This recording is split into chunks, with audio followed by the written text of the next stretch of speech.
हज़रत अबू सिनान अलैहि रहमत फरमाते हैं कि एक दिन मैं बैतुल मक़दस की पहाड़ियों पर अल्लाह की इबादत करने में मसरूफ़ था कि अचानक मेरी नज़र पड़ी एक नौजवान शख्स पर जो कि बेकरारी के आलम में मुस्रिब होकर इधर उधर चहलकदमी कर रहा था।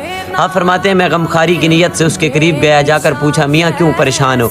तो वो नौजवान कहता है हज़रत परेशान इस वजह से हूँ कि हमारे इलाका में एक नौजवान शख्स फौत हुआ है और उस फौत होने वाले का भाई अपने भाई की जुदाई के गम में बड़ा परेशान है। शब व रोज़ उसके रोते हुए गुजरते हैं, गम से नढाल रहता है और उसकी ये हालत देखकर हम भी परेशान हैं।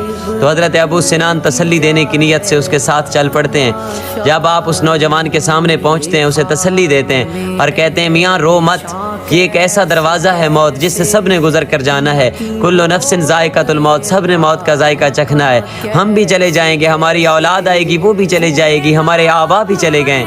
आपने जब तसल्ली दी ना तो वो नौजवान शख्स आगे से रो के कहता है मियाँ मैं इस बात से परेशान नहीं हूँ कि मेरा भाई फौत हो गया है, बल्कि मैं परेशान इस बात से हूँ कि जब मेरे भाई की तजहीज़ व तकफ़ीन हुई और उसके बाद तदफीन का अमल हुआ, जब हमने अपने भाई की मैयत को कब्र में उतारा तो मेरे रिश्तेदार अजीज़ व अकारिब तो सब वापस चले आए।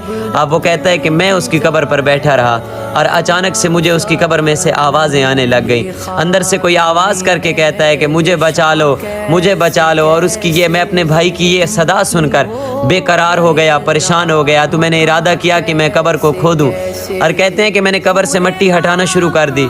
अभी थोड़ी सी ही मिट्टी हटाई थी कि गैब से आवाज़ आई कि बंदा खुदा बाज रहो मिट्टी हटाने से, ये अल्लाह के राज़ों में से एक राज है, इसे राज रहने दो।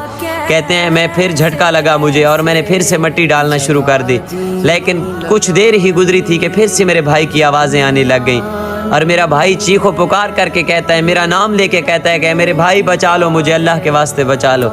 जब मेरे भाई की आवाज़ें आती हैं फिर मैं परेशान होता हूँ, अपने भाई की मोहब्बत में गिरफ्तार होकर फिर से मिट्टी हटाने लग जाता हूँ। फिर गैब से आवाज़ आती है, कहता है फिर मैं बाज हो जाता हूँ, फिर मैं नहीं हटाना बंद कर देता हूँ। जब तीसरी मरतबा यही मामला होता है ना, उसके बाद मैं अपने आप से एक पुख्ता इरादा करता हूँ कि अब मिट्टी हटा के ही दम लूँगा चाहे जो भी हो जाए। तो कहता है मैंने सारी मिट्टी कब्र से हटा दी। जब मैंने हटाई तो कब्र का आलम ही कुछ और था। कहता है उसमें कब्र में एक समंदर था आग का जो कि ठाठे मार रहा था और मेरा भाई उस आग में जल रहा था। कहता है मैंने अपने भाई की मोहब्बत में आकर हाथ आगे बढ़ाया तो मेरे हाथ पर एक ऐसी सख्त चीज़ लगी जिसका असर अभी तक बाकी है और मेरा हाथ जल गया उस आग से। कहता है फ़ौरन मैंने आहिस्ता आहिस्ता उस कब्र पर फिर से मिट्टी डालना शुरू कर दी और कब्र पर मिट्टी डाल के उसे बंद कर दिया। जब कब्र मैंने बंद कर दी तो मैं घर आ गया तो वो नौजवान उसने अपने ऊपर एक चादर लपेटी हुई थी, चादर उतार कर अपना हाथ दिखाता है तो उसके हाथ की